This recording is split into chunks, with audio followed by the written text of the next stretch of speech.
Rahul മാങ്കൂട്ടത്തിൻ്റെ case ഇപ്പം കെട്ടിപ്പൊക്കിക്കൊണ്ട് വന്നതാണ് എന്നും രാഹുൽ മാങ്കൂട്ടത്തിനെ വേട്ടയാടുകയാണ് എന്നുമുള്ള ബോധ്യമാണ് സാമാന്യ ജനങ്ങളുടെ ഇടയിലുള്ളത് എന്നത് ഈ മരപ്പൊട്ടന്മാരായിട്ടുള്ള ഈ ദൃശ്യമാധ്യമക്കാരും മനസ്സിലാവുന്നില്ല. അവരിരിക്കുന്ന സ്വന്തം കൊമ്പ് മുറിക്കുകയാണ് ചെയ്യുന്നത്. അവരുടെ കാഴ്ചക്കാരെ കുറയ്ക്കുന്ന നടപടിയാണ് അവർ ചെയ്യുന്നത്. തലയ്ക്കകത്ത് ഒരു ഗ്രാം ബുദ്ധിയെങ്കിലും ഉള്ളവർക്ക് മനസ്സിലാവില്ലേ ഇപ്പം ഇത് കൊണ്ടുവന്നത് സ്വർണ്ണക്കൊള്ള അട്ടിമറിക്കാനാണെന്ന്. അതിനിപ്പോൾ വിനോദ് ജോണനോ അല്ലെങ്കിൽ രാജീവ് ദേവരാജോ അല്ലെങ്കിൽ വേറെ എന്തെങ്കിലും സണീഷയുടെ അടുത്തൊന്നും ആവേണ്ട കാര്യമില്ല. സാധാരണക്കാരനറിയില്ലേ ഇതിപ്പോൾ കൊണ്ടുവന്നത് ഇതൊരു സ്വർണ്ണക്കൊള്ള മറച്ചു വെക്കാൻ വേണ്ടിയിട്ടാണെന്ന്. ആ സാമാന്യ ബുദ്ധി അവർക്കില്ലാതെ പോകുമ്പോഴാണ് അവർ CPM-ൻ്റെ കാശ് മേടിച്ചിട്ടാണോ ഇത് ചെയ്യുന്നത് എന്ന് നമുക്ക് തോന്നുന്നത്.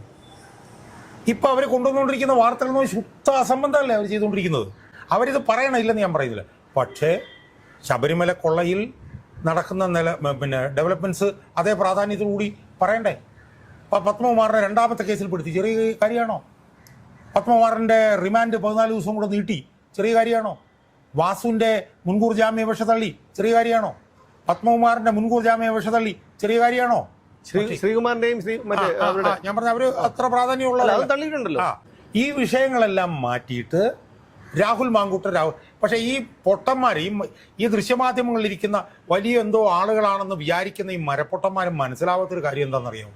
മനസ്സിലാവാത്തൊരു കാര്യം എന്ന് പറയുന്നത്, ഇവിടെ ഇന്ന് ദൃശ്യമാധ്യമങ്ങൾ മാത്രമല്ല ജനങ്ങൾ കാണുന്നത്. ഇന്ന് സാമൂഹ്യ മാധ്യമങ്ങളെന്ന് പറഞ്ഞൊരു സാധനം ഇവിടെയുണ്ട്. അവരെ യാഥാർത്ഥ്യം പുറത്തു കൊണ്ടിരുന്നുണ്ട്. അവർ കുറേ പൊട്ടിക്കലൊക്കെ അതിനകത്ത് നടത്തുന്നുണ്ടെങ്കിലും അവർ യാഥാർത്ഥ്യം പുറത്തു കൊണ്ടിരുന്നുണ്ട്.